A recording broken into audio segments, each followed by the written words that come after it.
ำเภอวังเหนือช่วงนี้มีการสอบนักธรรมแล้วก็วันนี้เป็นวันสุดท้าย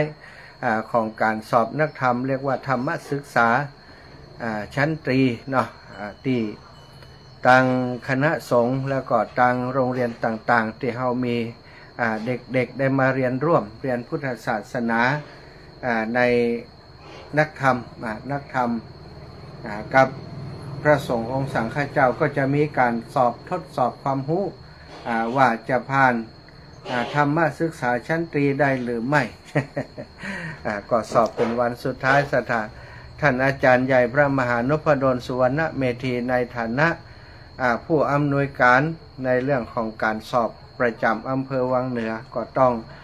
คอยดูแลตรวจสอบแล้วก็ต้องเซ็นเอกสารหลายอย่างวันนี้หลังจากสอบเสร็จแล้วก็คงจะขณะนี้ก็คงยังบ่เสร็จงานเด้อเนาะอาตมาภาพได้รับแจ้งจากลูกสาวน้องแอมพัชริยาฟองจันตาว่า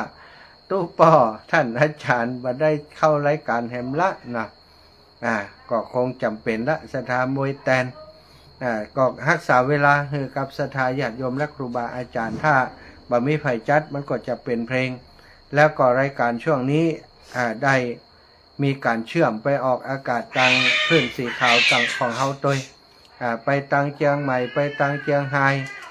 ไปตังลำพูนไปตังพื้นที่อำเภอต่างๆในภาคเหนือของเฮาเนาะโดยเฉพาะเชียงใหม่นี่ครอบคลุมเกือบทุกอำเภอ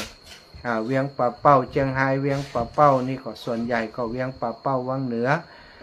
แล้วลำปางก็ของสถานีวิทยุวิทยาลัยสงฆ์นครลำปางออกอากาศในช่วงนี้โดยเนาะก็ฉะนั้นก็จำเป็นจะต้องรักษาเวลาที่สำคัญไว้กับสถาญาติโยมเวลาตอนค่ำยามแรงนี้หลายคนก็ตั้งอกตั้งใจว่าโอ้วันนี้ท่านอาจารย์พระมหานพดลออกจะมาฟังธรรมท่านอาจารย์สักก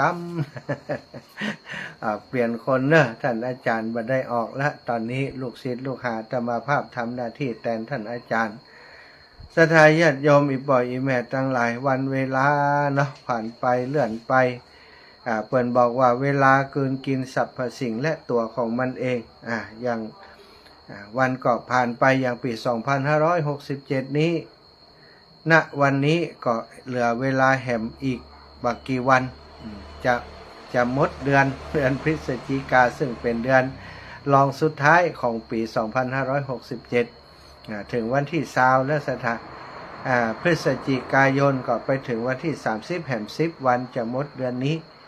แหม9วันเพราะวันนี้วันที่20แล้วเนาะแหม9วันก็จะหมดสำหรับเดือนพฤศจิกาและต่อไปศรัทธาญาติโยมอย่างเดือนตุลาที่ผ่านมาเนาะตุลาที่ผ่านมาก็กลายเป็นอดีตแม้กระทั่งวันตะวานี้เนาะตะวานี้วันที่19ก็กลายเป็นอดีตของวันนี้ไปแล้วซึ่งอดีตนั้นคือสิ่งที่เฮาบ่สามารถจะกลับไปแก้ไขอย่างได้หลายๆคนคร่ำครวญว่าอยากได้นู่นได้นี่อยากจะสร้างบุญสร้างกุศลแต่บอกกับตัวเก่าว่าวันนี้ยังบ่ใจเตื้อวันพุธยังบ่ใจเตื้อบางคนจะฮือตานว่าโอ้วันนี้บ่พร้อมวันพุธก็ยังบ่พร้อมวันฮือก็ยังบ่พร้อมจะพร้อมวันใดก็บ่ฮู้หลายคนอยากจะปฏิบัติธรรมอยากจะรักษาศีลก็กำลังหาเวลารอเวลาอยู่รอจังหวะอยู่ศรัทธาอีป่อยอีแม่ตั้งหลายเวลาโอกาสต่างๆนั้นบ่มีที่จะเกิดขึ้นเองโดยที่เฮาบ่แสวงหาเฮาต้องการโอกาสต้องการเวลาเฮาต้องแสวงหาเฮาต้องเสาะหาเองถ้าเฮาบ่ฮู้จักแสวงหาเสาะหาหรือว่าหาโอกาสให้กับตัวเฮาก็ยากนะการฮือทานก็ดีการรักษาศีลก็ดีการที่จะปฏิบัติธรรมก็ดีล้วนแต่ว่าต้องมีการเริ่มต้นต้องมีการกระทำจากตัวเฮาเนาะจังสร้างสรรค์ขึ้นมาเองเจริญปอนแม่ล้อมกันอุบมีอะไรเอ่ย เนี่ยไม่ได้ขึ้นไปประเดี๋ยวนี้นะจะได้รถปลาไปอย่างไรก็น่าบ่มีรถปลาไปแต่คืนนี้เราลูกบ่าวตะวันลูกบ่าวได้อยู่ก็ได้ปลาคือไปแล้ววันนี้แล้วลูกบ่าวก็ได้อยู่ไปงานบ่มากำเตี้ยแม่ไปหาทางมาเป็นนั่นเนาะจะได้แน่ได้ปลากันจ้ะมาหลายคนก็ถ้า5 คนขึ้นไปจะไปครับมีแม่คนเดียวได้แล้วก็ไปยังอ่านกับจบข่าวมะตะวามาแล้วล่ะ ไอ้ว่าท่านมหาผู้เดา ไปเป็นไหมกัน เจ้าโอ้ไปกะถึงเวลานั้นนะนิมนต์ท่านอาจารย์เซเว่นแล้วเดี๋ยวจะเติมหัววัดด้วยเนอะ เจ้า สาธุนะแม่จัดรายการก่อนตอนนี้ออกเลยยัง เดี๋ยวนี้นั่นวันยัง ฮะรายการเขาย่ำเกาะน้ำเดียวกะ โอ้แม่กำลังหาเข้าแล้วก็ โอ้ แม่เอาเข้ามานี่ โอ้น่ะโอ้นี่จัดรายการอยู่อ๋อสาธุนะ เจ้า จ้าสาธุจงสร้างโอกาสให้กับตัวเก่าสถาโอกาสในเรื่องของการสร้างคุณงามความดีก็สำคัญถ้าเฮาบ่สร้างโอกาสให้กับตัวเองให้กับตัวของเฮาวันเวลามันผ่านไปพอมันผ่านไปบางคนก็บอกโอ้เสียดายเนาะ ปีนี้บ่ได้เนี่ยอย่างก็เปิดชักอย่างเสียดายแต่เสียดายได้ก็เสียดายได้เพราะว่าวันเวลามันผ่านไปเฮาบ่สามารถจะเอามันย้อนหวนคืนมาแล้วก็ทำในสิ่งที่เฮาต้องการนั่นได้เวลาวันนี้เปิ่นบอกว่าอดีตก็ตามอนาคตก็ตามนั้นเป็นสิ่งที่เฮามันบ่เป็นความจริงสำหรับเฮาหลายคนบ่จริงจะได้อาจารย์มันก็ผ่านมาแต่ว่าแล้ว อนาคตมันผูกนี้แล้วมันก็มาอยู่แล้วยังมีอยู่แล้วเฮาจะแน่ใจได้อย่างไรอีกปล่อยอีแม่ทั้งหลายว่าเฮาจะอยู่ถึงเนี่ยหลายคนบอกว่าวันพรุ่งนี้กับจัดหน้าอะไรจะมาถึงก่อนบ่ฮู้นะอาตมานี่ท่องไว้ในใจเสมอวันพรุ่งนี้กับจัดหน้าอะไรจะมาถึงก่อนบ่ฮู้มันเป็นเรื่องจริงนะสัตว์วันจัดหน้ากับวันพรุ่งนี้นี่อันใดจะมาก่อนบ่ฮู้ก็หมายความว่าถ้าเฮาตายเหตุก่อนวันพรุ่งนี้ก็มาบ่ถึงสักกรรมถวายความเคารพหลวงตาเสียงชัดไหมครับ เสียงไปได้เนาะใช่เวลาผ่านไปแต่ละวันมีคุณค่าไม่เสียเวลาหรอกหลวงตาอยู่กับปัจจุบันไม่เบียดเบียนใครก็ถือว่ายอดแล้วขอบคุณหลวงตาขอบคุณหลวงตามากมายที่เป็นกำลังใจทุกวันเลยสาธุจ้ะใช่เนาะสาธุหลวงตาสาธุครับศรัทธาญาติโยมในเมื่อวันเวลาผ่านไปถ้าเขาบ่ได้ทำอะไรยังเนาะเพื่อประโยชน์ส่วนตนหลายคนก็คงจะมองว่าประโยชน์ส่วนตนบัดเดียวนี้ก็ยะอยู่หรอทำให้ทำนาสร้างฐานะครอบครัวมีรักมีฐานอยู่กับลูกกับเต้าสร้างฐานะรักฐานต่างๆอันเนี้ยก็ประโยชน์ตนที่เขาทำเนี่ยอันนี้ก็บ่เถียงอันนี้ก็แม่นนะประโยชน์ตนแต่ว่าเป็นประโยชน์ทางกายภาพทางโลกประโยชน์ตนในที่นี้ที่พระพุทธองค์ทรงตรัสว่าเธอทั้งหลายจงยังประโยชน์ตนและประโยชน์ท่านให้สมบูรณ์นั้นหมายความว่าประโยชน์ตนก็คือการปฏิบัตินะสัตว์ธรรมะของพระพุทธเจ้ากี่ข้อกี่หมื่นข้อกี่พันข้อ 84,000 พระธรรมขันธ์แยกแยะย่อยออกไปเป็นตัวใดก็แล้วแต่ว่าสรุปรวมคือนำมาสู่การปฏิบัติธรรมะบ่ได้มีไว้สำหรับมาอู้กันเล่นนะมาอู้กันเพื่อขาย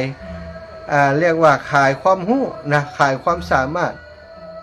ว่าหู้นั้นหู้นี้คนจะหู้สักต่อใดก็ตามแต่ถ้าหากความหู้นั้นบัดถูกยกขึ้นมาสู่การปฏิบัตินะหู้เรื่องตาลเนี่ยตาลนี่มีกี่อย่างกี่ชนิดแก่ตาลจังใดได้ผลมากได้อานิสงส์มากตาลอย่างใดตาลมีกี่รูปแบบอันใดเป็นสังฆทานอันใดเป็นสหายทานอันใดเป็นสังฆทานอันใดเป็นทานเฉพาะเจาะจงทานชนิดไหนจะได้บุญนักบุญหน่อยบางคนหู้ละเอียดปลีกย่อยไปเยอะแยะหมดเลยแต่ว่าบ่เคยฮื้อตาลเลยสถานลองคิดพอว่าเฮาบ่ได้ฮื้อตาลเลยเฮาหู้เพียงใดก็ตามมันก็บ่เกิดประโยชน์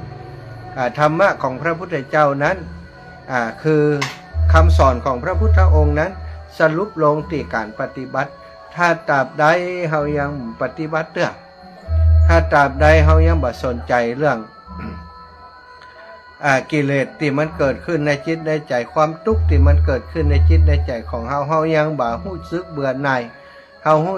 ยังรู้สึกสนุกสนานกับชีวิตอยู่เฮายังประมาทในชีวิตอยู่ประมาทในวันเวลาอยู่ยังคิดว่าวันเวลาของเฮายังนักอยู่นะ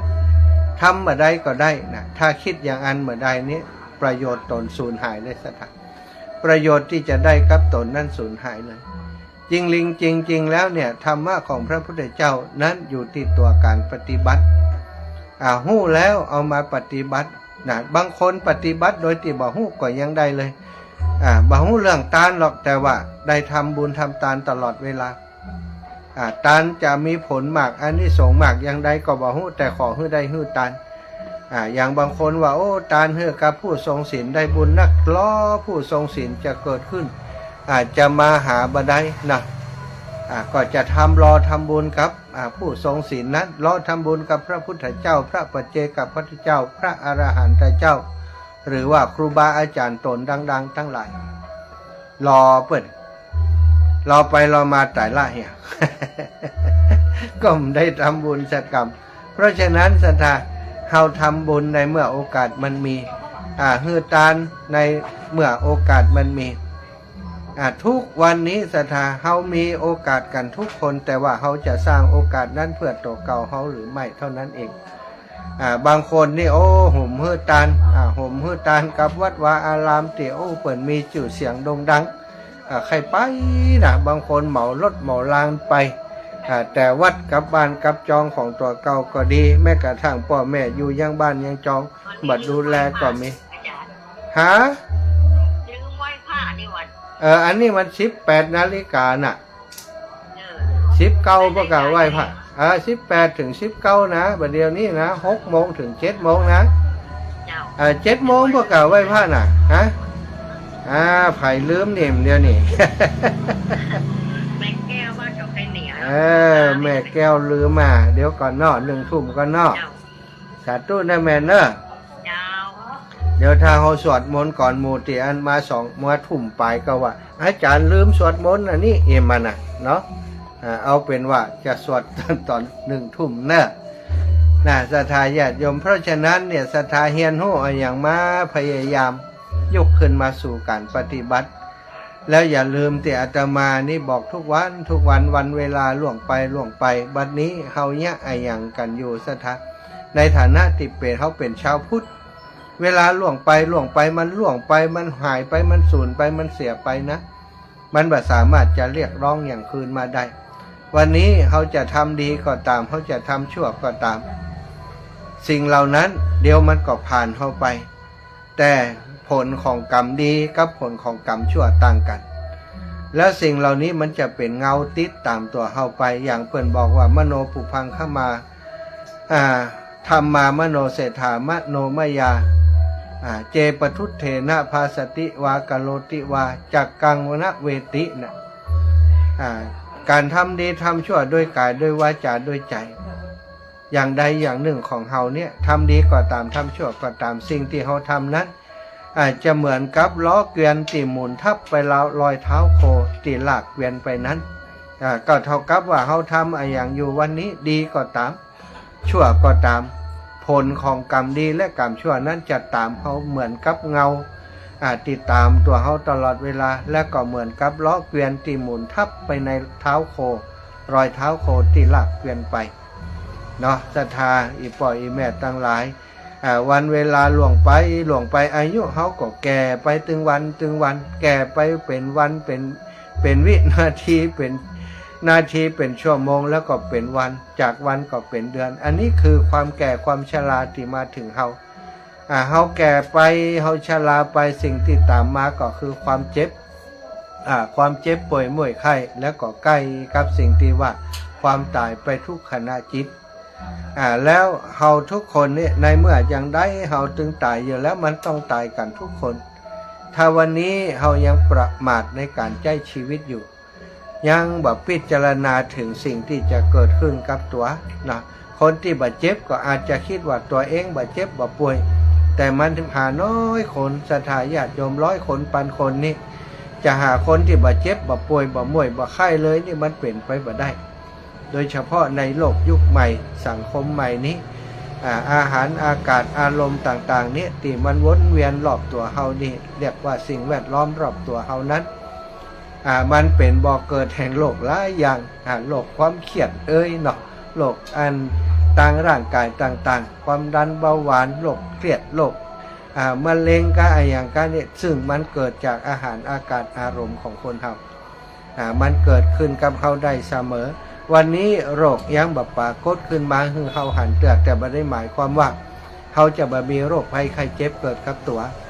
มันมีกันกุคนสถาท่าภูมิต้านทานของเขาอ่อนแอ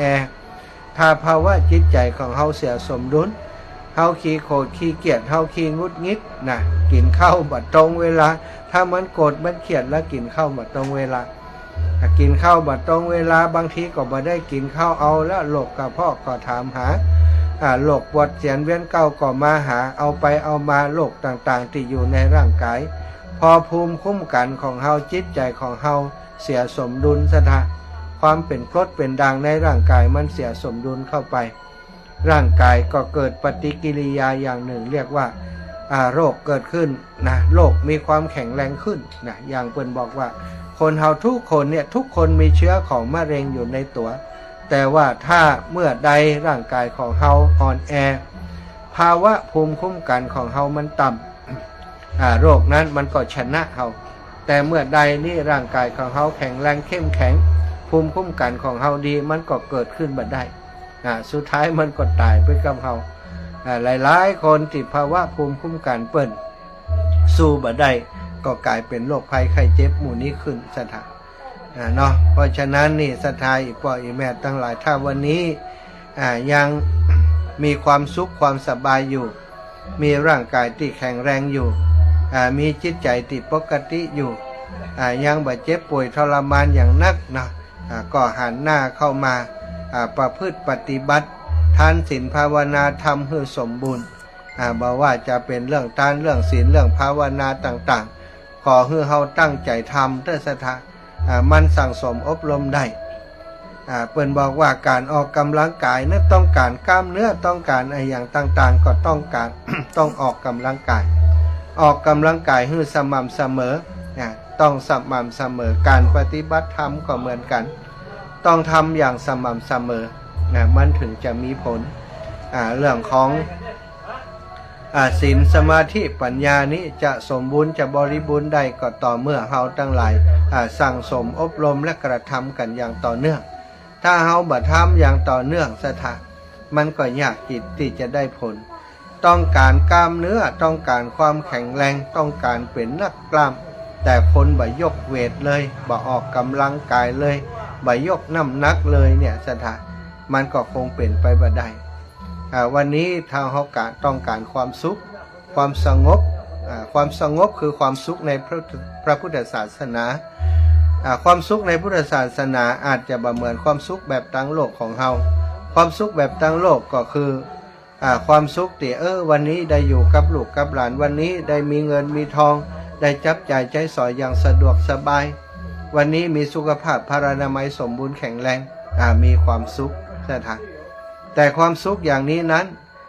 มันพร้อมที่จะเปลี่ยนเป็นความทุกข์ได้เสมอวันนี้มีทรัพย์สินเงินคำแต่วันหนึ่งถ้าสูญเสียทรัพย์สินเงินคำไปมีฐานะยากจนก็ทุกข์วันนี้มีลูกมีหลานถ้าบังเอิญว่าลูกหลานจากไปก็ทุกข์วันนี้มีพ่อมีแม่แต่บังเอิญว่าพ่อแม่ได้มาจากไปเขาก็ทุกข์ความสุขในแบบโลกนะของปุถุชนนั้นเป็นความสุขที่บ่ยั่งยืนแต่ความสุขที่ยั่งยืนความสุขของพระอริยเจ้าก็คือความสุขที่เกิดขึ้นเพราะปล่อยวางได้แล้วมีความสงบบัดทุรนทุรายบัดกระวนกระวายกับสิ่งต่างๆที่เกิดขึ้นนะอันนี้ถึงจะเป็นความสุขหรือว่าความสงบสุขอย่างแท้จริงศรัทธาญาติโยมอีพ่ออีแม่ทั้งหลายตอนนี้ได้สนทนาอู้จากันมาน่าจะเป็นเวลา 18 นาฬิกาเกือบจะ50 นาทีแล้วจะเปิดสายสำหรับช่วงนี้สัก 4-5 สายอยากจะฟังว่าตั้งเชียงใหม่ตั้งเชียงไฮ้แล้วก็ตั้งลำปางสัญญาณเสียงดีก็ตั้งใดดีแจ้งมาให้ทราบด่วนถ้าบ่ดีก็แจ้งกันมาตั้งลำปางได้ยินอยู่ก็เนาะตั้งลำปางเนอะแจ้งมาจิม0808844173เนอะ0808844173ขออนุญาตขอรายการนี้กรรม0808844173 084484417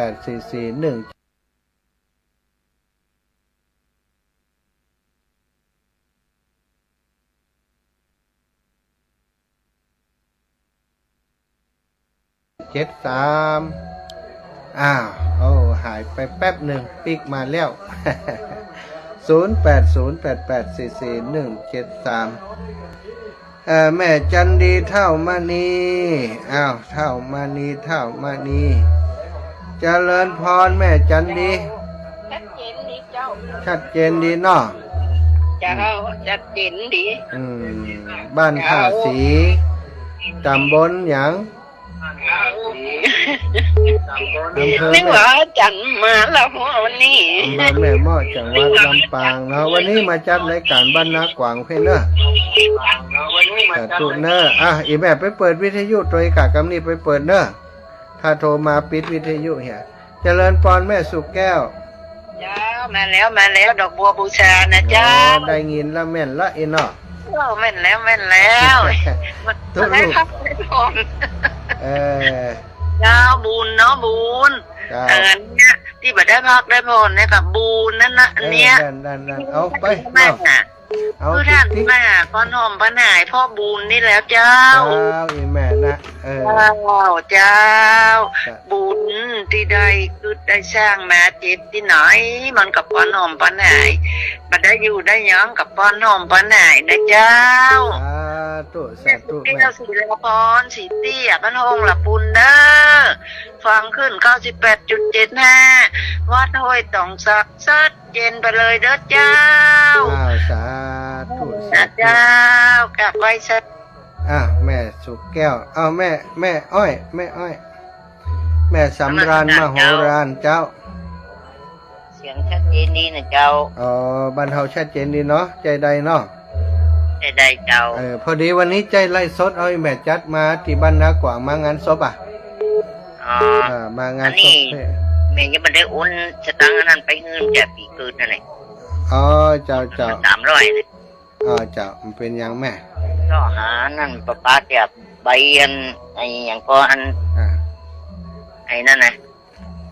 สะดวกได้ค่อยอดเป็นอย่างเด้อสัตว์ตู้แม่สัตว์ตู้เจ้า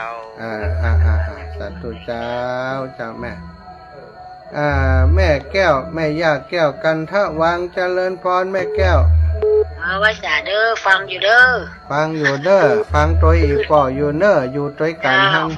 อยู่นี่ละวันนี้เป็นบ้านศพมีเลี้ยงบ้านศพนี่ก็มาบ้านศพมี2ศพก่อนบ้านนากวางอีแม่มาตั้งแต่เจ้าล่ะแล้วก็อันเร็วๆนี้จ้าฟังอยู่เด้อแต่คืนนี้ลูกบ้านศพมันยังมาเปิดฟังอยู่บนดึกสาธุค่ะสาธุขอบคุณอีแม่เนอะไว้สาเด้อฟังอยู่เด้อสาธุบุญรักษาจ้าอันจอมตองนี่มาด้วยกันติดเลยนี่แม่ล่าอ่อนก็มา แม่แก้วมาแล้วแม่ล่าอ่อนมาละเจ้าแม่โอนไปแล้วเด้อเจ้าหันอยู่เจ้าอยู่ดีสบายเนาะจะออก2 รอบกะนะอันบึ้ดนี่เจ้าแม่กระเดียวก็17 นาฬิกาแหม19 นาฬิกาแหมรอบนึงแหมชั่วโมงนึงแม่แม่ก็อาบน้ำแล้วไอ้เด้อนอนฟังสาธุเนอะเจ้าบุญฮักษาโยมแม่ล่ะแม่ก็ปันหอมปันหายเจริญพรแม่กรกมลนมัสการค่ะฟังอยู่ค่ะเชียงใหม่ชัดเจนดีค่ะชัดเจนดีเนาะขอบคุณโทรศัพท์เสียงดีค่ะนมัสการค่ะขอบคุณโยมแม่จัดทางโทรศัพท์ไลฟ์สดเอาแม่ค่ะดูอยู่ค่ะจะแอบดูด้วยแอบดูได้เห็นหน้ากันเนาะได้เห็นหน้ากัน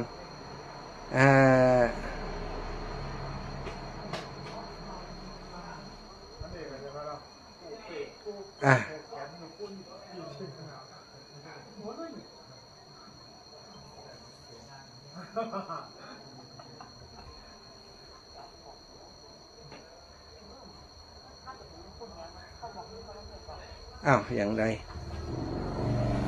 เจริญพรแม่น้อมสุภาวงศ์ชัดเจนดีชัดเจนดีเหมือนกันเนาะ รศัพท์ก็ได้หัน โอ้หันหน้าด้วยกะ เจ้า โอ้หันหน้ากันเห็นหรอหัน วิ ห ท น้า ยุกับฟังโทรศัพท์กับพอ โดเอาสองตังค์กันนี่ สองทางเลย ขอบคุณเด้อแม่เด้อ เจ้าสาธุ ขอบ เจ้า คุณเจ้าขอบคุณเจ้าแม่น้อมสุภาวงศ์พอถึงสองอย่างว่ะวิทยุก่อฟังโทรศัพท์ก่อพออีโลเนาะมันก็เป็นช่องทางโอ้ตะกี้แม่ยาอ้วนแม่อ้วนสันกำแพงแม่อ้วนสันกำแพงแม่อ้วนสันกำแพงโทรมาตะกี้ฮับบัตรตันกำเนอะสาธุขอบคุณแม่อ้วนได้โทรมาเป็นกำลังใจกันต่อไปตอนนี้ 18:55 นาทีจะฮับอีกหนึ่งสาย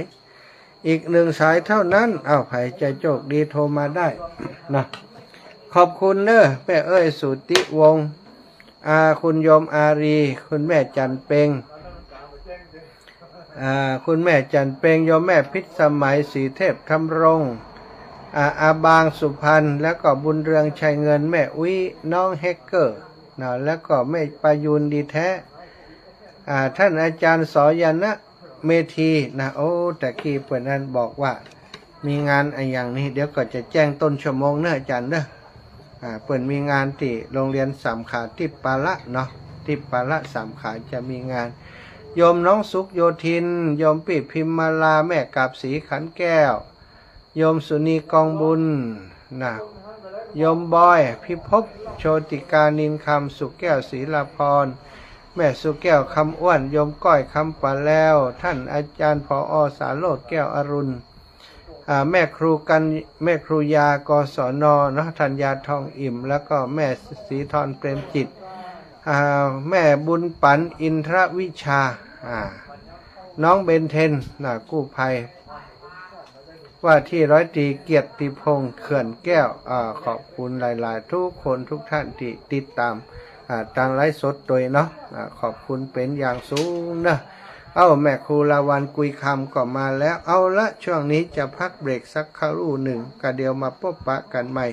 ในชั่วโมงต่อไปเนอะศรัทธาญาติโยมทั้งหลาย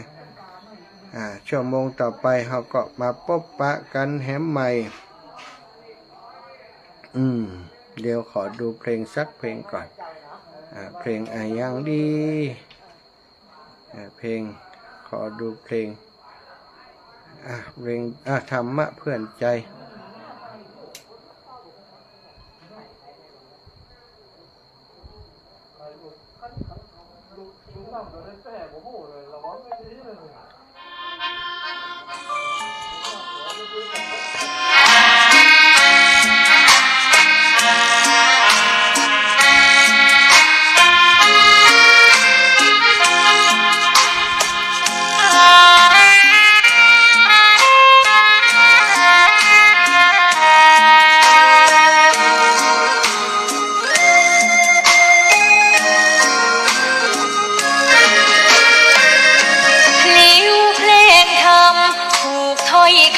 เข้าถึงจิตใจ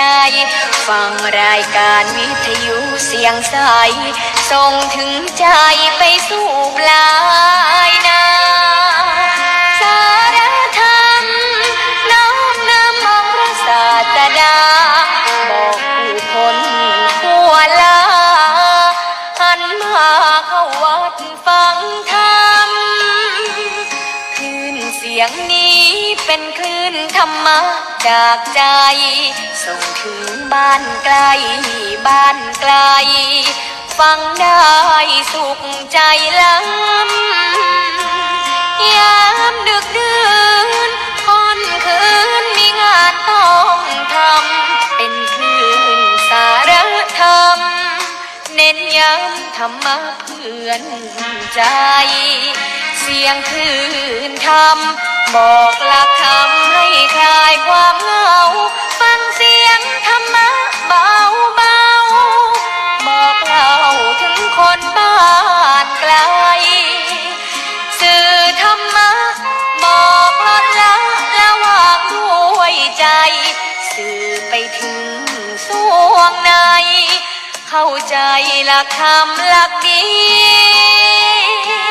พลิ้วเพลงธรรมถูก สัมพันธ์จิตใจร่าเริงฟังสาระธรรมะบันเทิงรื่นเริงในชีวิตยามวันว่างเดินทางไปเยี่ยมสถานี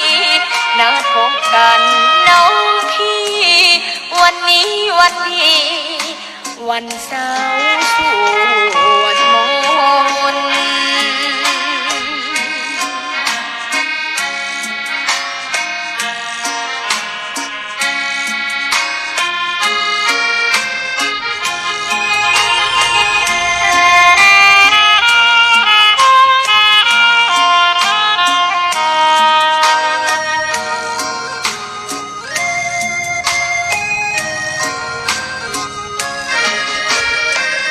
เสียงคลื่นธรรมบอกหลักธรรมให้คลายความเหงาฟังเสียงธรรมะเบาเบาบอกเล่าถึงคนบ้านไกลสื่อธรรมะบอกลดละระหว่างด้วยใจสื่อไปถึงสวงในเข้าใจหลักธรรมหลักดี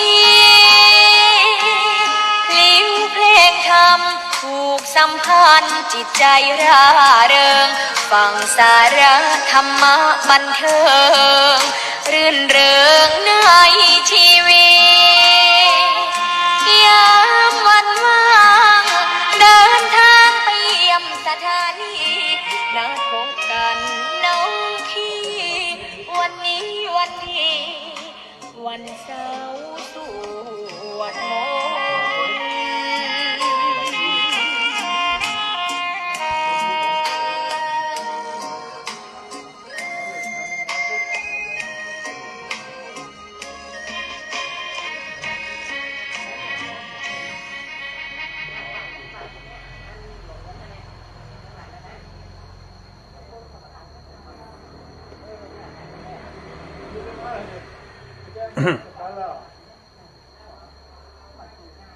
อ้าวหายไปไหนเพลง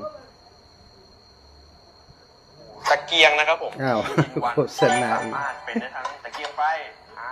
แล้วก็ถ้ามีไฟแล้วก็ต้อง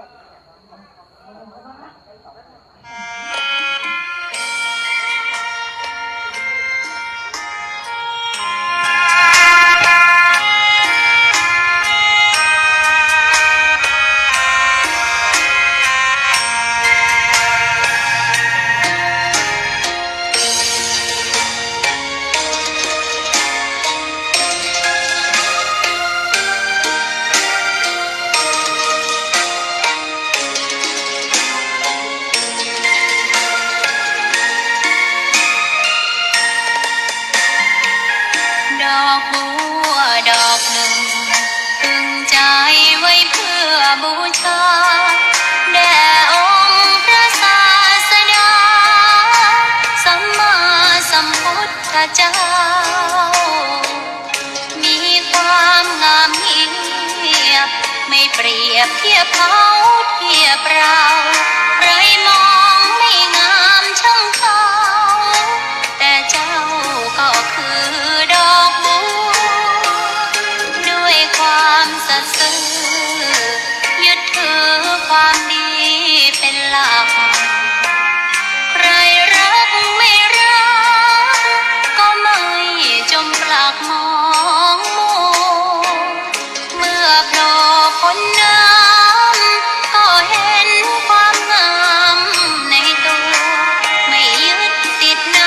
ตมชั่วขอเป็นดอกบัวดอกดีใครไม่มองว่าบัวงามเด่นแต่บัวก็เป็นดอกบัวทุกวันอย่างนี้ไม่อยากเด่นดังแต่มุ่งหวังในทางเด่นดีเกิดมาเพื่อสร้างบารมีถวายชีพนี้บูชาดอกบัวดอกน้อยเฝ้าคอยคนที่ใจบุญมาโอบ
คนที่ใจบุญ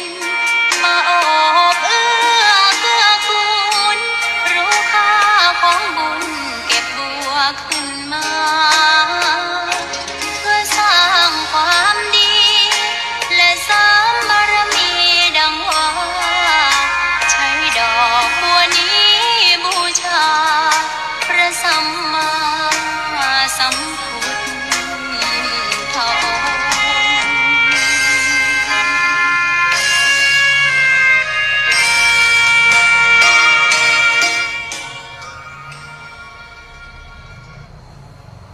ขอนอบน้อมต่อพระรัตนตรัยแก้วเจ้าสามประการ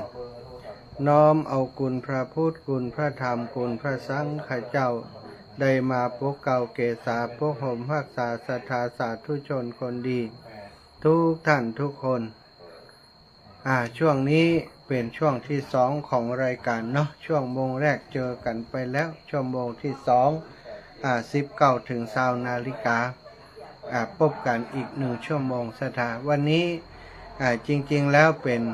เวลาของท่านอาจารย์พระมหานพดลสุวรรณเมธีได้รับ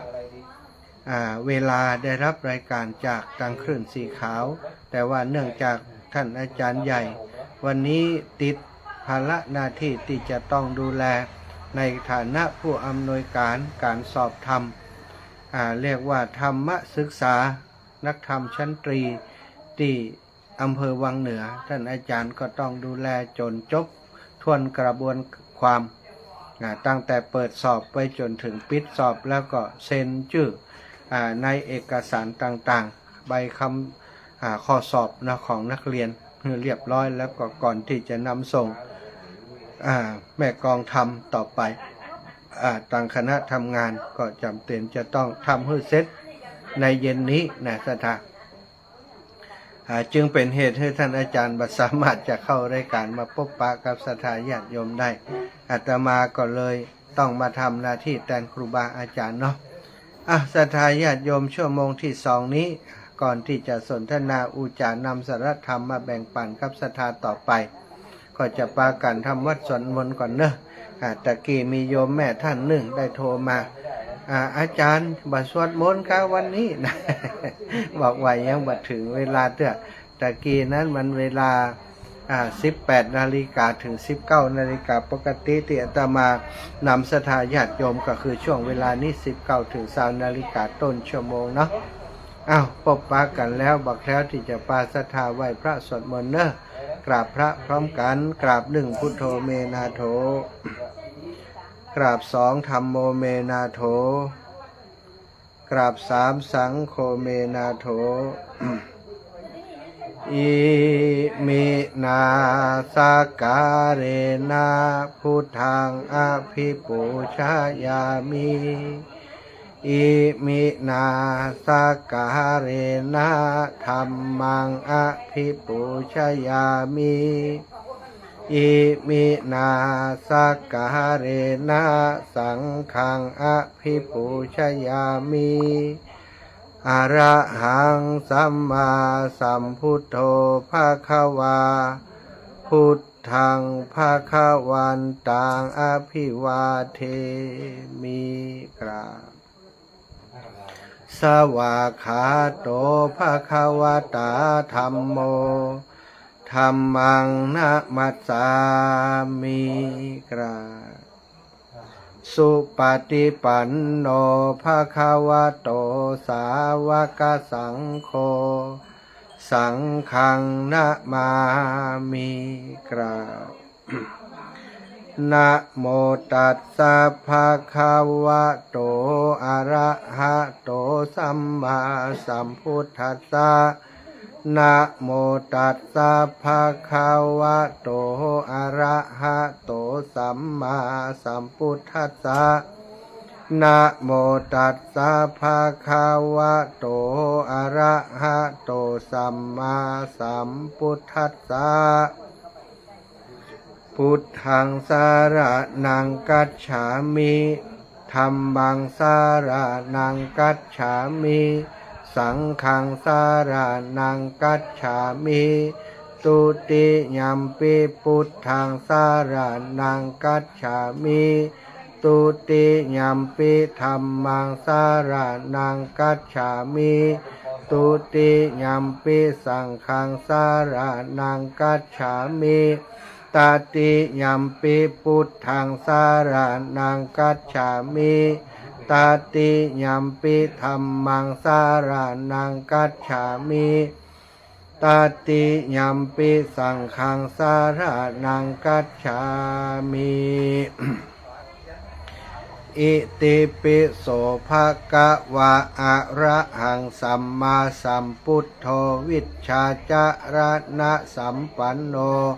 สุขโตโลกวิทูอนุตตโรปุริสธัมมะสารถิสัทธาเทวมนุษย์สานังพุทโธภาคาวาติสวาคาโตภาคาวาตาธัมโมสันทิฏฐิโกอากาลิโกเอหิปัสสิโกโอปันนะญิโกปัจจัตตังเวทิตาโพวินโยหิติสุปฏิปันโนภาคาวะโตสาวกสังโฆอุชุปฏิปันโนภาคาวะโตสาวกสังโฆยายาปฏิปันโนภาคาวะโตสาวกสังโฆสามิจิปฏิปันโนภาคาวะโตสาวกสังโฆยะทิทังจัตตาริปุริสายุคานิอัฏฐปุริสาปุคลาเอสาภาคาวะโตสาวกสังโฆอาหุนายโยปาหุนายโยทักขินายโยอัญชลีกะระนิโยอนุตตรังปุญญเขตังโลกัสสาติกราบพระพร้อมกันเนอศรัทธาญาติโยมทั้งหลายกราบหนึ่งพุทธังวรันตังสิรสานะมามิกราบสองธัมมังวรันตังสิรสานะมามิกราบสามสังฆังวรันตังสิรสานะมามิศรัทธาญาติโยมไหว้พระสวดมนต์กราบพระพร้อมกันเป็นที่เรียบร้อยแล้วลำดับต่อไปก็จะได้สนทนาอุจากันเนาะเรื่องธรรมะเรื่องดีๆเรื่องที่มีประโยชน์กับศรัทธาญาติโยมทั้งหลายให้ได้รับประโยชน์จากการฟังในค่ำนี้ในแรงนี้เนอะวันนี้สอบนักธรรมโทนักธรรมเอกของพระเนน ท่านมหาสมชาติบอกว่านักธรรมตรีท่านอาจารย์พระครูสมุวิสุวัตรวรกิจโจแจ้งมาว่านักธรรมโทนักธรรมเอกลูกสาวติดต่อท่านพระครูสิริได้แล้วเนาะโอเคท่านพระครูอภิวัตรแจ้งมานี่ว่า มีคนจัดต่อคอย โอเคเนาะโอ้ดีแล้วลูกเจ้าจ้ะตะกี้ท่านพระครูสมุวิสุวัตรวรกิจโจแจ้งมาวันนี้สอบนักธรรมโทนักธรรมเอกของพระเนนวันที่22พฤศจิกายน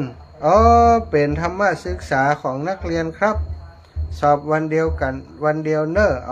อีดอกวันนี้นักธรรมโทนักธรรมเอกดูบอกหูเรื่องหูราวว่าไปเลยตะกี้น่ะปอสุมาอาภัยแก้ข่าวนะวันนี้เป็นนักธรรมโทนักธรรมเอกเป็นวันนี้เรียบร้อยแล้วเนาะอาจารย์เนาะวันธรรมโทธรรมเอกของพระภิกษุสามเณรแล้ววันที่22พฤศจิกาจะเป็นธรรมศึกษาของนักเรียนสอบวันเดียวจบอันนี้ก็ดีสาธุสาธุศรัทธาญาติโยมมีข่าวประชาสัมพันธ์มานี่ตะกี้ท่านอาจารย์พระครูเจ้าคณะตำบลหัวเสือ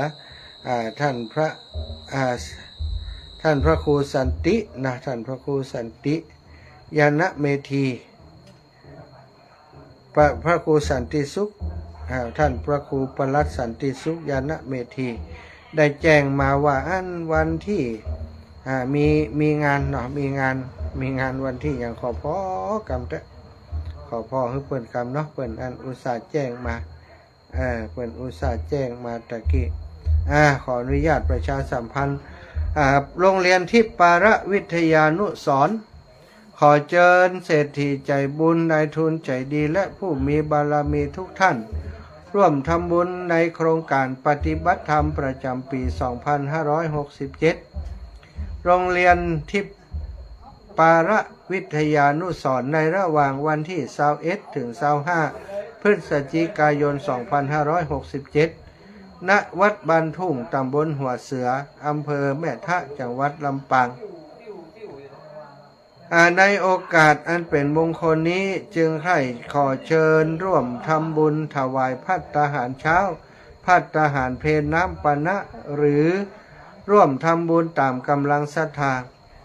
ร่วมทำบุญเป็นเจ้าภาพภัตตาหารเช้ามื้อละ 2,000 บาท ภัตตาหารเพลมื้อละ 3,000 บาท น้ำปานะมื้อละ 1,000 บาท 3 ปัน 5 ปัน 6 ปันเนาะถ้า1วันนี่นะ6ปันเนอะแต่ว่าแยกเป็นมื้อก็ได้ศรัทธาวันมื้อเจ้า2ปันมื้อเพล3ปันน้ำปานะตอนเย็นเนาะ1 ปันบาทแล้วก็ร่วมทำบุญได้ที่วัดบ้านทุ่งหรือโอนเงินบัญชีเข้าบัญชีธนาคารกรุงไทยสาขาแม่ทะชื่อบัญชีโครงการปฏิบัติธรรมโรงเรียนทิพย์ปาระวิทยานุสรณ์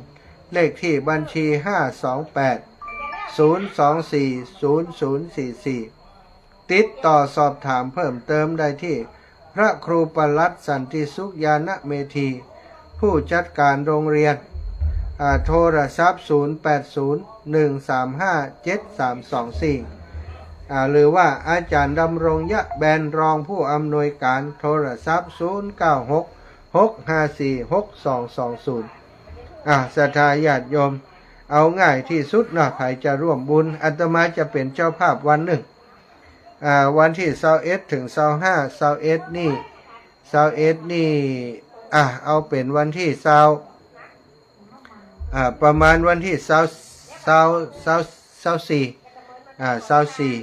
ประมาณนี้อาตมาจะเป็นเจ้าภาพศรัทธาญาติโยมใครจะเป็นเจ้าภาพด้วยกันเขาจะเป็นเจ้าภาพทั้งวันเลยอาหารเช้า2ปันอาหารเพล3ปันแล้วก็น้ำปานะ1ปันเป็นโครงการตีตังโรงเรียนเปิ่นทำการปฏิบัติธรรมโรงเรียนนี้มีพระภิกษุสามเณรมาห้ำมาเฮียนอยู่หลายรูปหลายองค์ศรัทธาญาติโยมเป็นกิจกรรมประจำปีของเปิ้นอยากจะสนับสนุนร่วมบุญด้วยกันคนละ10ละ20ก็แล้วแต่เนอะโทรมาหาอาตมาได้หรือว่าอย่างตะกี้เปิ้นบอกไว้ก็เลขที่บัญชีถ้าศรัทธาจำได้แต่ว่าถ้าจะทำร่วมกับอาตมาคือวันที่24ถ้าทำวันอื่นก็ติดต่อประสานไปที่อาจารย์พระครูเนอะจดเบอร์โทรเปิ้นแห่มกรรม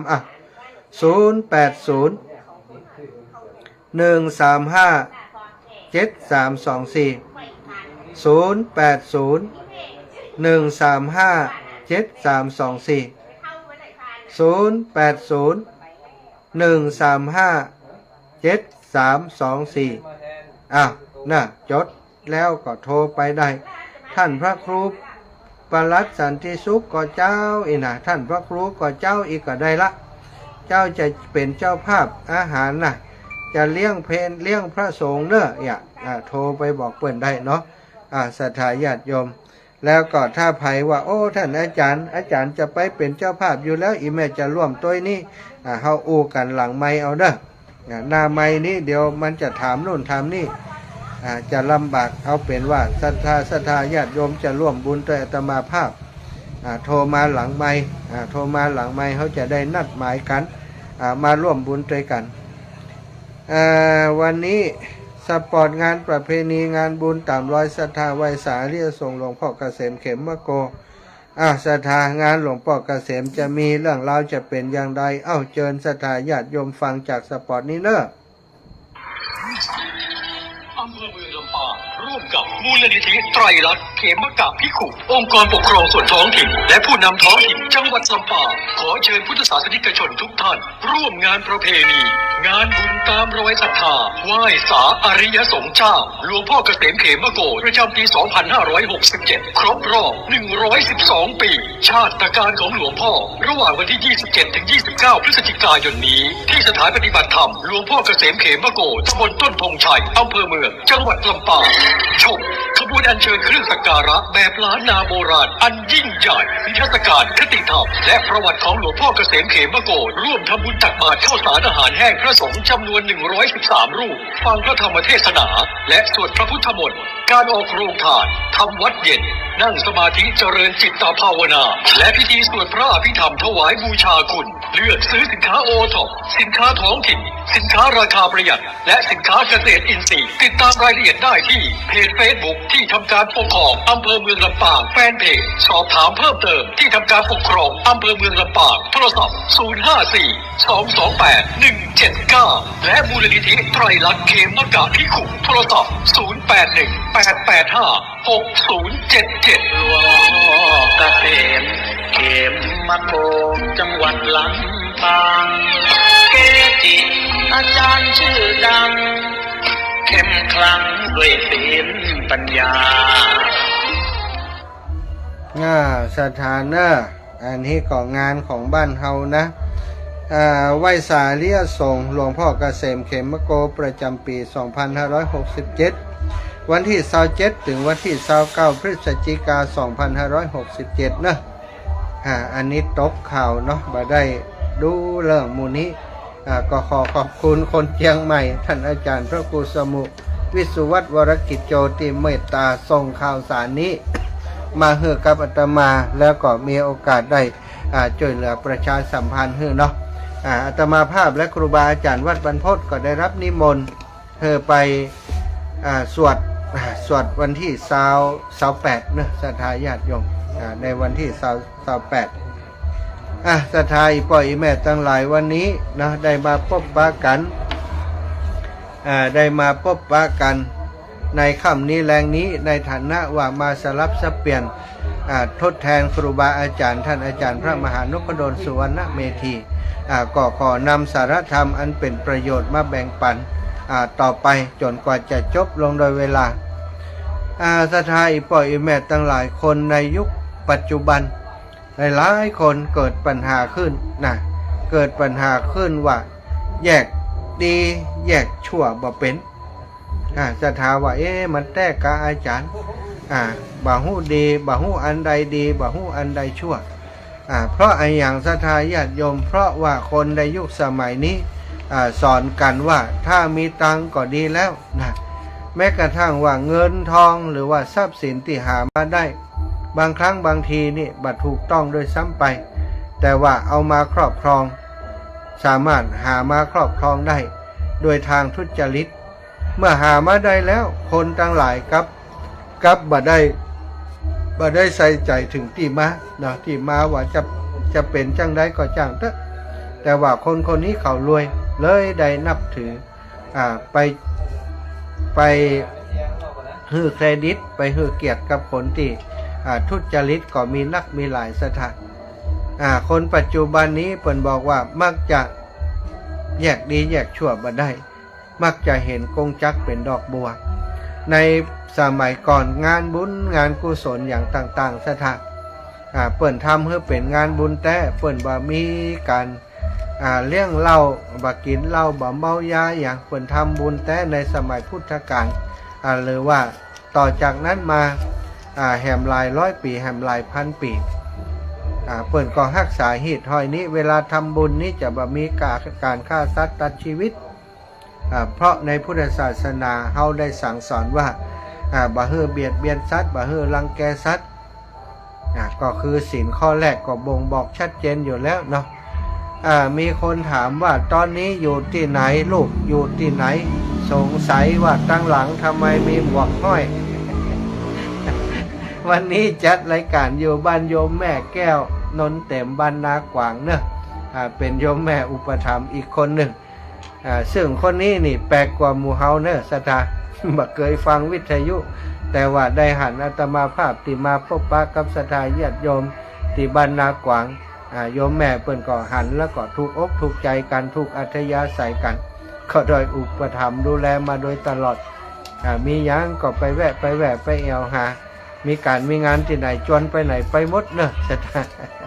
แม่แก้วนนเต็มบรรณากวางเนาะโยมแม่เป็นสีเมืองสุวรรณถามมาตุลุกอยู่ไหนเพราะว่าหันฉากตั้งหลังเนี่ยมันนั้นบัจจัยวัด เป็นบ้านนะเพราะว่าวันนี้จะมางานศพของโยมแม่จันแบนยะแบนโยมแม่จันยะแบนนี้คืออันเป็นญาติโยมที่ติดตามรายการของคลื่นสีขาวมาเมื่อนานเพิ่นติดตามคลื่นสีขาวมาก่อนที่เขาจะมีรายการสารธรรมยามค่ำทางสถานีวิทยุวิทยาลัยสงฆ์นครลำปางวิทยาลัยสงฆ์นครลำปางนี่เกิดขึ้นตอนที่อาตมานี่มาอยู่ที่สุนทรมุนีเนาะ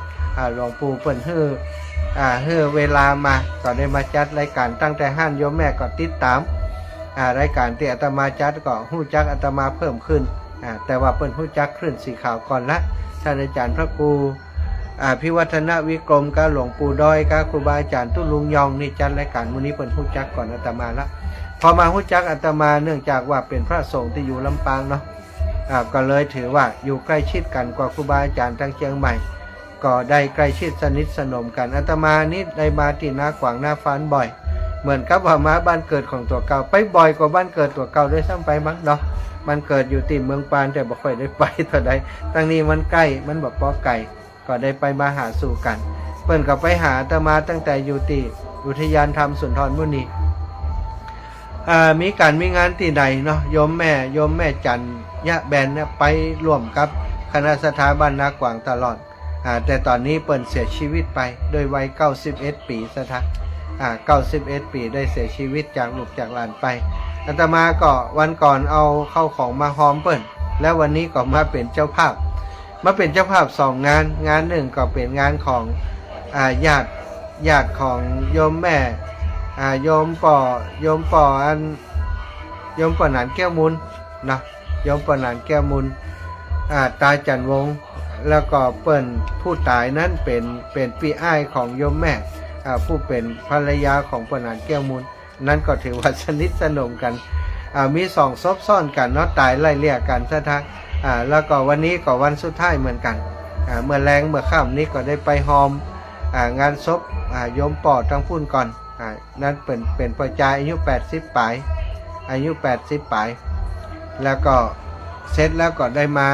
าแห่มศพ1งานศพของแม่จันยะแบนซึ่งงานนี้อาตมาเป็นเจ้าภาพโดยปุ้นก็เป็นเจ้าภาพซะนะเป็นเจ้าภาพเพื่อเปิ้นชุดหนึ่งแล้วก็ที่นี่ก็มาเป็นเจ้าภาพเพื่อเปิ้นแฮมแล้วก็วันนี้ซัมเปิ้นนิมนต์เทศน์แฮมเนาะเวลา 20:00 นก็เดี๋ยวจัดรายการนี้แล้วก็จะไปเทศน์ที่งานศพของแม่จันเนอะแม่จันยะแบนก็เป็นโยมแม่อีกคนหนึ่งที่เคารพนับถือกันปะกันที่ไหนก็แกล้งกันก็ชอบที่จะหยอกแกเป็นอายุ91ปีแล้วสถาเนี่ยคนเฮาเนาะถ้าบุญนักก็อายุยืนนะบอกแล้วก็แต่อย่างใดก็ตามเถอะถึงจะยืนอย่างใดมันก็ต้องมีวันต้องจากไปอยู่ดีแต่กี้ก็ได้อู้ถึงเรื่องของเรื่องไอ้อย่างศรัทธาญาติโยมก่อนที่จะตอบคำถาม ก่อนที่จะตอบคำถามแม่เพ็ญศรีเมืองสุวรรณว่าตุลุกอยู่ไหนเนาะอู้ถึงว่าคนปัจจุบันนี้บางครั้งบางทีก็แยกดีแยกชั่วมาได้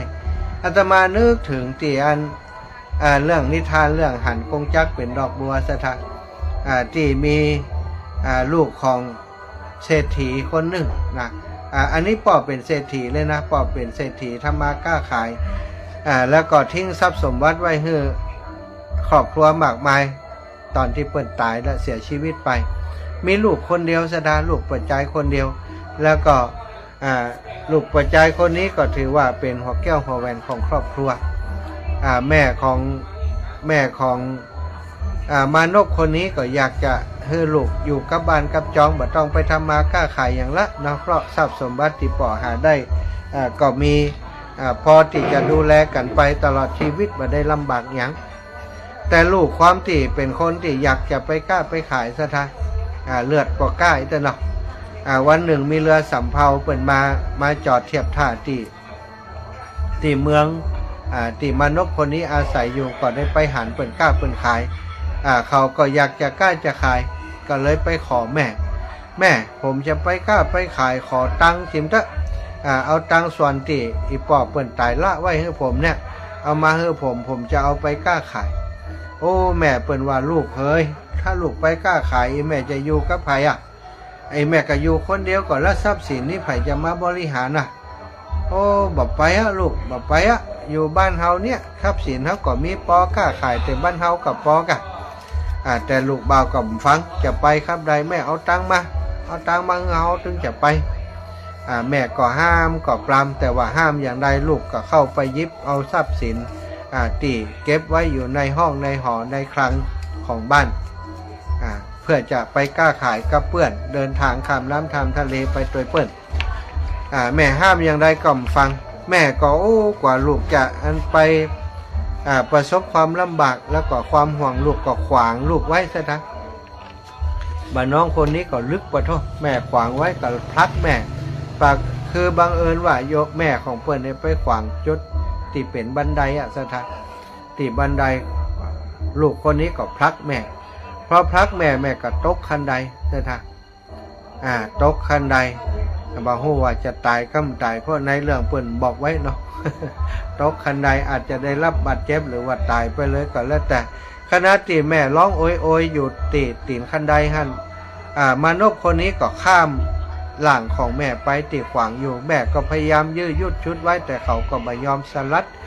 จนว่าออกจากบ้านไปได้แล้วก็ขึ้นเรือเพื่อจะไปกล้าขายเพื่อจะไปกล้าขายอย่างที่ตั้งใจไว้คณะที่เรือออกจากท่าน้ำไปก็มีปกติดีมีปัญหาอย่างคนในเรือก็อยู่กันสุขสำราญดีเรือก็ลำใหญ่สถาญาติโยม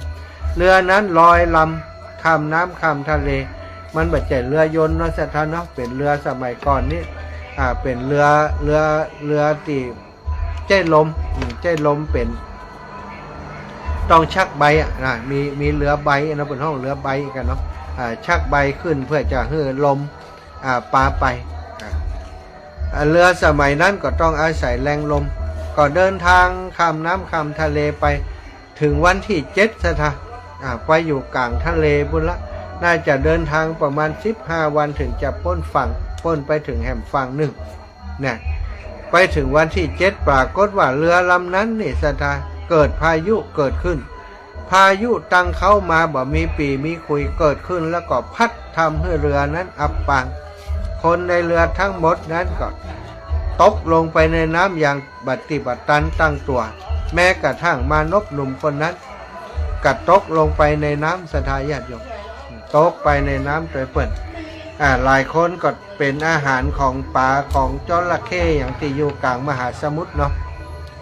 มานพคนนี้ก็ได้อาศัยแผ่นไม้แผ่นหนึ่งได้ประคองตัวไปออกไปจนไปขึ้นฝั่งไปถึงฝั่งหนึ่งก็หันใจคนหนึ่งได้ประดับประดาศีรษะของเขาด้วย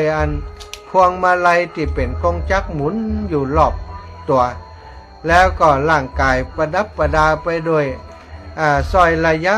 ที่สวยงามระยิบระยับงดงามหันแล้วก็ถูกตาเปิงใจก็เดินเข้าไปหาบุคคลคนนั้นแล้วก็บอกเพิ่นว่าท่านผมเคยได้เครื่องประดับที่อยู่บนหัวท่านนี่นะเอามาประดับบาหานเครื่องประดับที่ไหนงามอย่างอีกำเตือน คนที่กงจักรกำลังหมุนอยู่รอบหัวนั้นน่ะเป็นเปรตตนหนึ่งใช่ท่าเป็นคนที่บดีมาก่อนคนที่ทำร้ายแม่ตบตีพ่อแม่แล้วได้มาเกิดเป็นเปรตอยู่บนเกาะแห่งนี้เป็นเปรตที่ถูกทรมานร้องโอยที่เขาร้องโอยนั่นหมอนั่นหาว่าเพิ่นร้องเพลงว่ะหมอตีมานพที่ไปหันนะท่านประดับประดาศีรษะโดยพวงมาลัยที่งดงามร้องรำทำเพลงอยู่ข้าพเจ้าขอพวงมาลัยจากท่านจิมเตะข้าพเจ้าอยากจะมีความสุขเหมือนที่ท่านมีเปรตตนนั้นก็หู้ได้ทันทีว่าชะลอยว่ากรรมที่เขาได้สร้างมาจะหมดแล้วเขาเขวิบากอยู่นี่ถูกกงจักรบดหัวนี่ทรมานร้องโอยอยู่ตลอดเวลา เลือดไหลสาดเต็มตัวเฮาตลอดเวลาโดยกรรมที่เฮาทำกับพ่อกับแม่แต่มนุษย์นบหนุ่มคนนี้นี่มาขอคงจะเหมือนตอนที่เฮาขอจากเป็ดตนก่อนนี่ใช่ท่าจากเป็ดตนก่อนเขาก็ขอจากเป็ดตนก่อนมาเขาก็เลยบอกว่าถ้าหากกงจักนี้จะเป็นของท่านก็ขอให้มันลอยไปถ้าพวงมาลัยนี้จะเป็นของท่านก็ขอให้พวงมาลัยนี้จงลอยไปอยู่ที่บนหัวของท่านเถิดโดยวิบากกรรมที่เขาสั่งสมอบรมมาคือทำมานั้นมันหมดแล้วเนาะทรายนี่จนหมดละหลายร้อยหลายพันหลายหมื่นหลายแสนปีแล้วกงจักนั้นก็ได้ลอยออกจากหัวเข้าของเขาเอาไปซุบหัวของนายคนนั้นปุ๊บทันทีสถาปัตตะเพิ่งจะได้หู้ว่าตีตัวว่าพวงมาลัยมันบัดใจอย่างนั้นกลายเป็นว่าสิ่งนั้นคือกงจักหมุนตัดศีรษะของเขาโอ้ยโอ้ยโอ้ยโอ้ยโอ้ยสถานร้องโอดโอย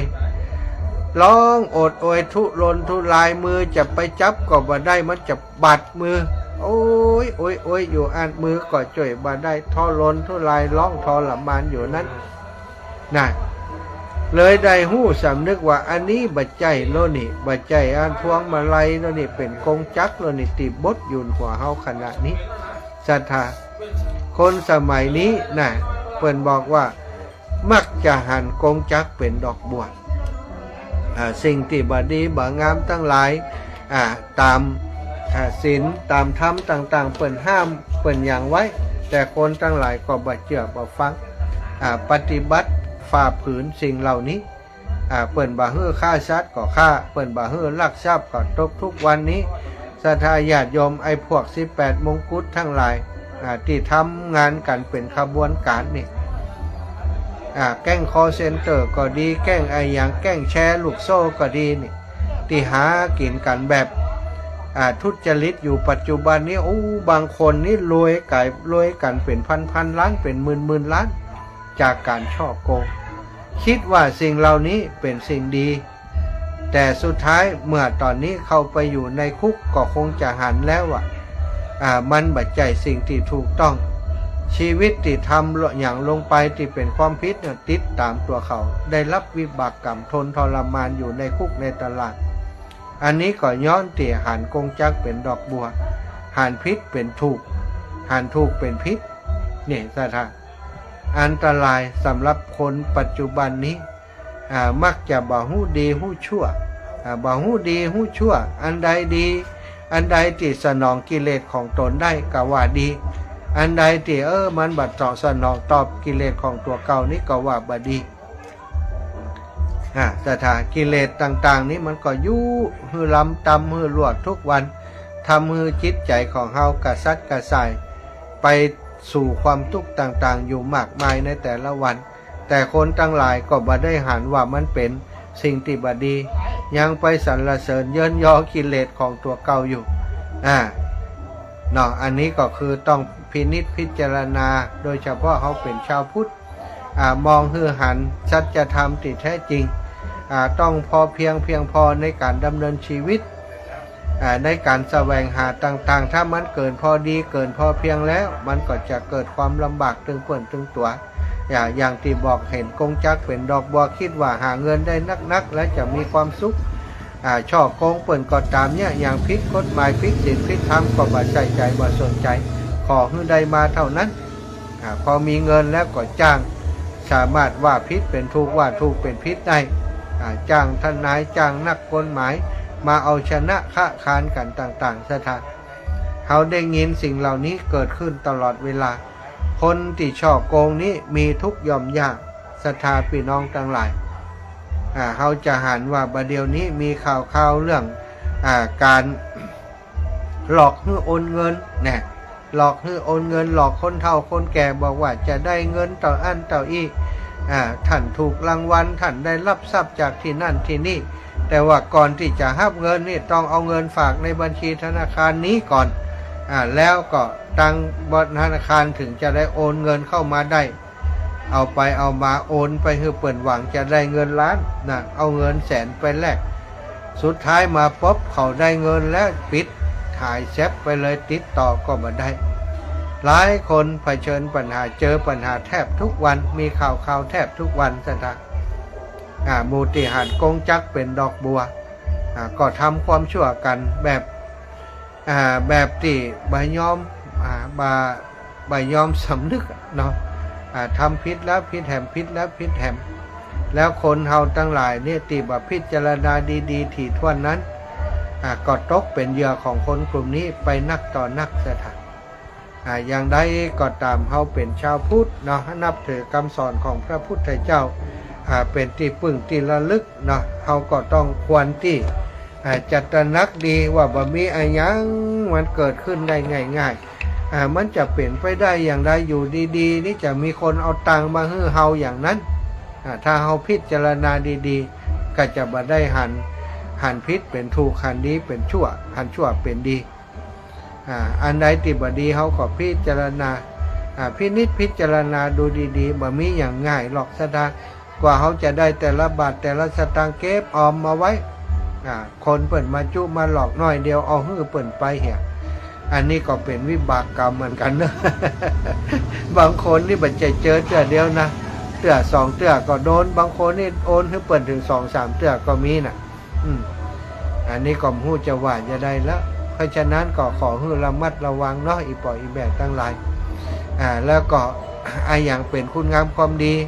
อย่างเป็นสิ่งบดีเฮาแยกกันให้ถูกการนับถือพระพุทธศาสนาการทำบุญทำกุศลก็เหมือนกันให้แยกให้พิจารณาอันใดควรอันใดบ่ควรอย่าทำบุญจนว่าตัวเก่าลำบากเนาะบุญกินบุญทานคือสิ่งที่เฮาต้องสั่งสมแต่บ่ได้หมายความว่าต้องทำทีนักทีมากสั่งสมไปทีละเล็กทีละน้อยตามกำลังศรัทธาของเฮาส่วนศีลก็ดีสมาธิก็ดีนี่คือสิ่งที่เฮาจะต้องปฏิบัติให้เป็นจริงเป็นจังให้ได้ศีลก็รักษาให้มันดีที่สุดศรัทธาญาติโยมไปรักษาแบบนึกจะรักษาก็รักษานึกจะรักษาก็ปล่อยปละละเลยควรที่จะรักษาอย่างต่อเนื่องเพราะสิ่งเหล่านี้จะเกิดคุณเกิดประโยชน์แก่ตนตัวของเฮาในที่สุดทุกสิ่งทุกอย่างบ่เกิดขึ้นโดยลอยๆเกิดขึ้นจากเฮาทั้งนั้นที่จะสร้างจะทำในภาษาธรรมเพิ่นก็บอกว่าอัตตาหิอัตโนนาโถนะถ้าเฮาทำสิ่งเหล่านี้ก็บ่เกิดแต่ถ้าจะทำก็คือต้องทำแต่กรรมดีเท่านั้นเพราะกรรมดีจะให้ผลเป็นความสุขแก่ตัวเฮาและคนในครอบครัวต่อไปเนาะเอาละเนาะวันนี้ก็ปั่นให้ศรัทธาญาติโยมได้โทรเข้ามาอีกสัก4-5 สายกันแล้วกันตอนนี้ 19:44 นาทีเนาะก็คงจะได้สัก10 สายน่าจะได้อยู่ ศรัทธาญาติโยมใครสะดวกใครพร้อมที่จะโทรมาก็เรียนเชิญเจริญพรเนอะ0808844173ยายพรนี่กดอย่างใดล่ำเหลือนี่แป๊บเดียวนี่แม่นแต่ยายพรนี่วันนี้ฝนตกก็ระบังเอาอย่างมาตกฮ้อนเนี่ยแรง3 โมงตกขนาดกะตั้งเชียงใหม่ตกหำเขากะมันตกห่วยเสียงไม่ตกมันตกเจ้าตกกับบ้านนี่ล่ะตกกับบ้านนี่แหละสาธุขอบคุณยายพรปั่นกันคนน้อยเนาะปั่นกันคนละเล็กละน้อยไปเนอะเจริญพรแม่น้อยอุตุดีเจ้าแม่ไปวัดมาแม่ลืมอันสตังค์ที่แม่ใส่กันทำแน่เอาไว้อิงฝากต่ำเดียวไว้วันผูกเอาไปจอยวัดเหี้ยกะเนอะเจ้าแม่ลืมวันเงินลืมแต้นะไปนึกบุญไปถึงวัดล่ะน่ะเจ้าไปถึงวัดวันนี้เอาใส่ฉลุงไว้เลยไปวัดมีฉลุงก็มีถุงยามก็ใส่ไว้เลยเจ้ามีอยู่มีเอาใส่ไว้เลยกันลืมนั่นเดี๋ยวแม่เอาใส่ถุงไว้แล้วสาธุเนอะบุญรักษาแม่นะเจ้าไว้สาเจ้าสาธุแม่ดาวอีแม่พี่น้องวังเหนือแม่เกียงคำไว้สาเจ้าค่ะ จ้าว่าเลยแม่ ว่าเลยล่ะ ว่าเลยกะ เออ ฮะ อันนี้ก็เนี่ยอยู่วันถูกวันนี่ครับที่พระอาจารย์ว่า วันหยัง อัน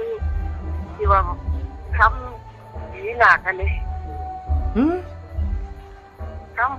ทำที่ว่าอัน อ๋อฟังครับว่ากา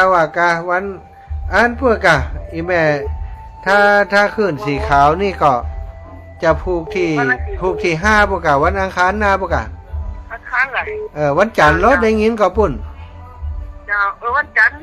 วันจันทร์ได้ยินอยู่ล่ะ ได้ยินนะได้ยิน ฮะ วันจันทร์ได้ยิน เอาวันอังคารเอาเนาะ เจ้า อังคารจะได้ยินทั่วกันเจ้า เจ้า สาธุวันจันทร์นี่บางทีเปิ่นกล่อมทายทอดไปแม่เจ้าสาธุเจ้าเจริญกับพรแม่กาบแก้วสีอินแก้วขอบคุณสะพานบุญบิณฑบาต เจ้าไว้ตาจัก เจ้า ร่วมอาหารนี่ปี100นะเจ้านี่ตยายะ อาหารนั่นกะ ตะโกนไป อาหารที่เซาซีเนาะ เจ้า อีแม่รวมไว้หันก่อนรวมไว้หันก่อนเนอะ แล้วไม่ให้ฝากโมนะเด็กก็มีคุณฝากนะเจ้า เอารวมไว้หันก่อนถ้าวันที่23ก่อนก่อยอ่านว่ามีไผพ่อง เจ้า เจ้าเนอะ นิ จด ตยายะคุณพ่อ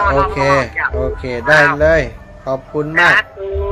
สาธุไปเลยนะเจ้า ไผจะเป็นเจ้าภาพด้วยกันเนอะจะเป็นเจ้าภาพอาหาร6,000 บาทวันที่24ที่วัดบันทุ่งแม่ทะลำปางเจริญพรแม่ ไปสาเจ้าท่านพระมหา เจ้า แม่ฟังอยู่เด้อ พี่น้องทานโดยข้างแม่อามอ แม่ น นแล้วมาได้ ฟังอยู่แต่ไม่ได้โทรมาได้ วันที่26เดือนธันวาไม่เอวเนอะแม่ มีงานจ้ะ งานปล่อยหลวงวัดบรรพตนะ อ๋อวัดบรรพตมีป้อยหลวงเลย เจ้าอีแม่โตมีจังซอด้วยเนอะเจ้าจังซอมาซอหือต้อย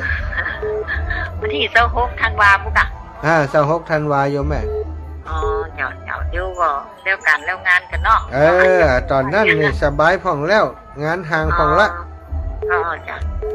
จ้า แม่เอาตอนนี้ก็หนูกับข้าวกับน้ำกันเฮ้ย ใจแม่ช่วงนี้นี่อิดกันเข้าน้ำเนี่ย กันได้กัน อยู่ตรงอยู่นะกันวุ่น แม่ วุ่ ก็ น ไปกับลูกก็ อยู่ตรงอยู่นะวุ่นนะ เจ้า สาธุเนอะแม่เนอะ เจ้าสาธุจ้าเจ้า สาธุแม่อามอนทาโดยข้างแม่มอมอินแก้ว เจ้า เจ้า เรื่องอะไรเจ้า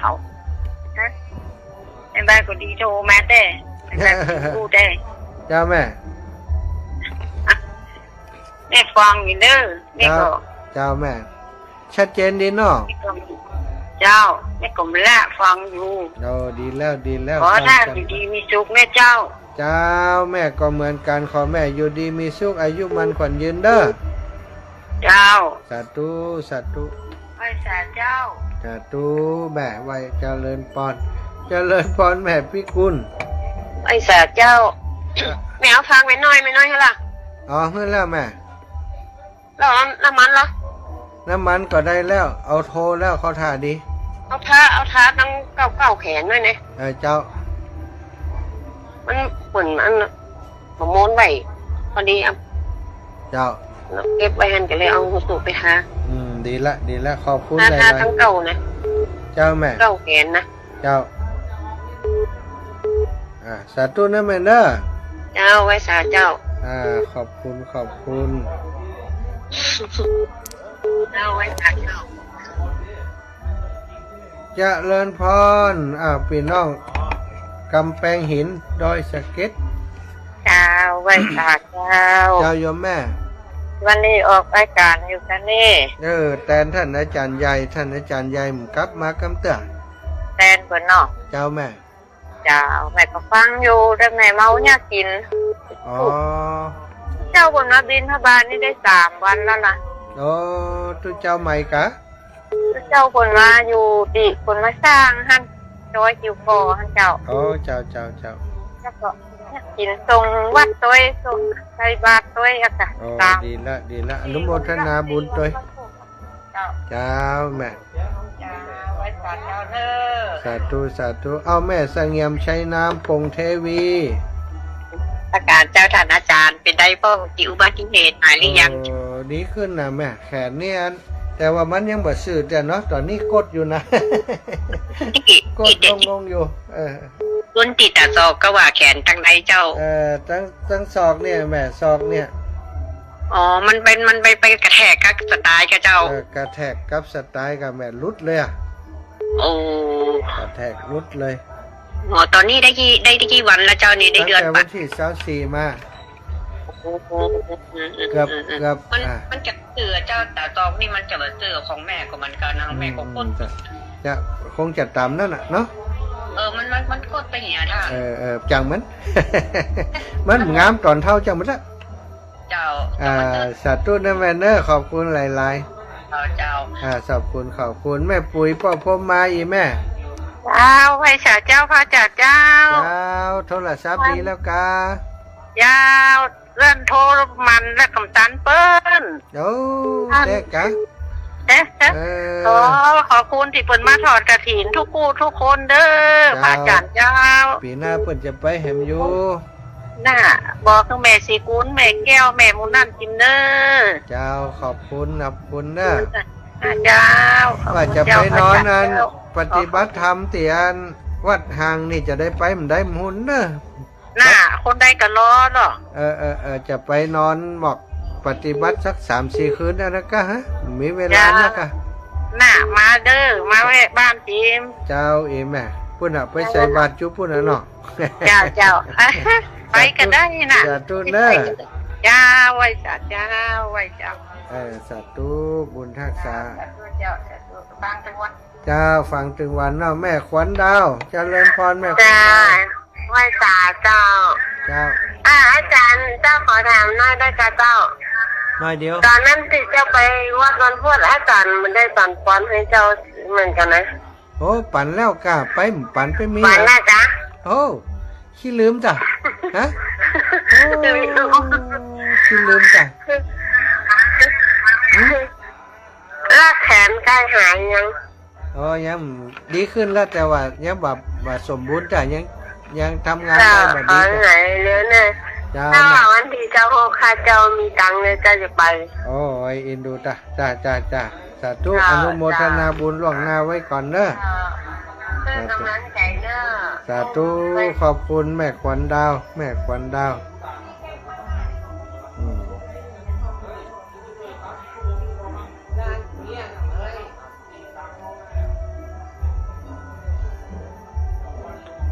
ศรัทธาญาติโยม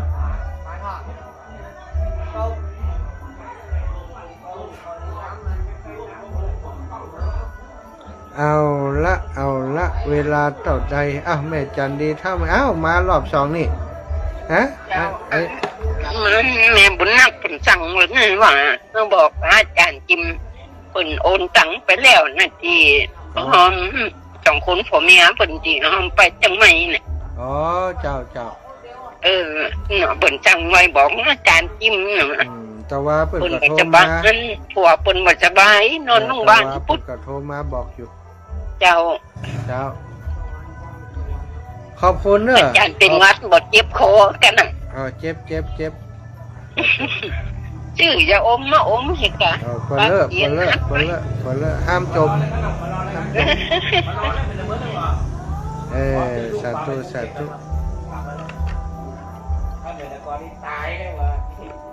ธาญาติจ้าแม่ศรัทธาญาติ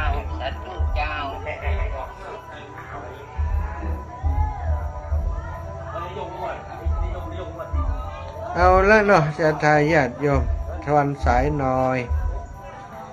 วันนี้มาหลายนี่2 ชั่วโมงนี่มีคนโทรมา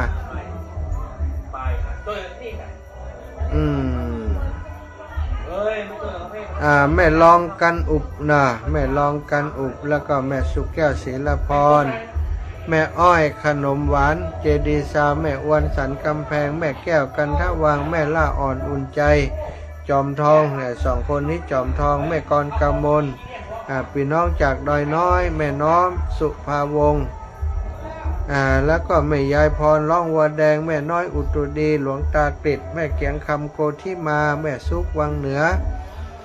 แม่กาบแก้วศรีอินแก้วแม่อมรทาดอยครั่งแล้วก็แม่มอมอินแก้วตันวงแม่พิกุลแล้วก็แม่นวลยอดคำปันแม่เสงี่ยมชัยนามโป่งเทวีแม่ปุ๋ยป้อพรหมาสุขรัตน์แล้วก็แม่ขวัญดาวบ้านทุ่งกล้วยแม่จันดีท่ามณีท่าสีแม่เมาะเอาศรัทธาญาติโยมพี่น้องบ้านฟ่อนรอคอยกันมาหลายวันวันพุธจะไปหาโยมน้องสมจิตอินทรวิจิตแจ้งข่าวด้วยพี่น้องบ้านฟ่อนพรุ่งนี้สิไปหาพี่น้องบ้านฟ่อนกับพี่น้องปงแสนทองเนาะแม่ยาเรียบวางสมบัติแม่ยาจันสมแม่ยาสมเซนทองหลังปะกันวันพรุ่งนี้วันที่21เนาะก็มีงานเนาะคืนบันใหม่โยมเลยบัดได้อยู่ในงานศพที่บรรณากว่างแต่ว่าถ้าเสร็จแล้วก็อาจจะมาตันถ้าเสร็จปุ้นถ้าตีรถมาตันก็จะพยายามมาโยมแม่จันแม่จันยะแบนเป็นโยมที่เปิ่นมีความใส่ใจสนใจในการฟังฟังธรรมมาโดยตลอดแล้วก็เป็นกำลังใจให้พระสงฆ์นักจัดรายการคลื่นสีขาวมาโดยตลอดนะจากนั้นวันนี้ก็มาเป็นตัวแทนครูบาอาจารย์มาร่วมบุญในงานศพโยมแม่ก็ขอความสุขสวัสดีมีแก่ศรัทธาสาธุชนคนดีทุกท่านทุกคนคือท่านทุกคนทุกท่านเจริญไปโดยอายุวันนะสุขภาละปฏิภาณธนสารสมบัติจุอย่างจุปการจัตตารโอธรรมาวัฏันติอายุวันโนสุขังภะ